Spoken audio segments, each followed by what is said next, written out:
وبيقولوا إنه الشاورما ما بتتاكل من دون مخلل. خلونا نعمل مع بعض أطيب وصفة مخلل بطريقة سهلة وبسيطة. يلا تابعوا معي الفيديو.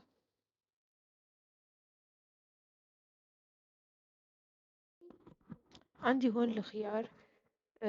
رح أقطعه. طبعا أي نوع خيار بصير عندكم، فأنا عندي حجمه كبير شوي فرح أقطعه بالسكينة. طبعا إذا كان خيار بيبي أحسن، ممكن تشكوه بالشوكة. فأنا هون رح أقطعه أصابع وأصفه بالمطربان. هاي الطريقة مثل ما شايفين عندكم موضح بالشاشة. شايفين كيف عم بصفه؟ شطحت المطربان وبحاول أرصه منيح عشان ما يكون بيصير في فراغات.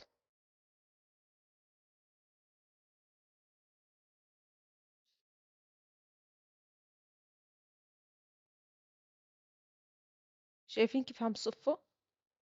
عم بحاول أرصه على بعضه منيح.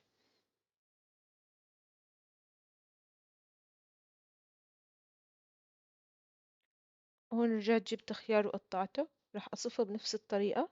أعمل طبقة تانية. عن جد طريقة ولا أسهل؟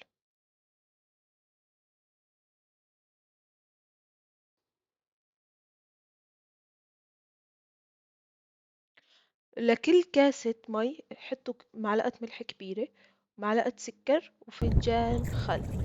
أنا عندي هون الملح الوردي الصخري طلع كتير مالح.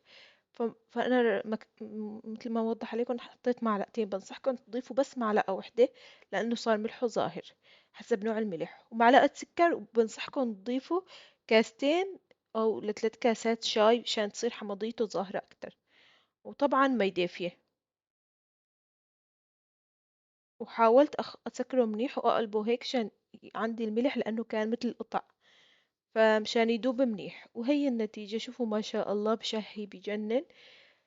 بنصحكم تجربوه. طلعوا شلون عم يقرش قرش ما شاء الله.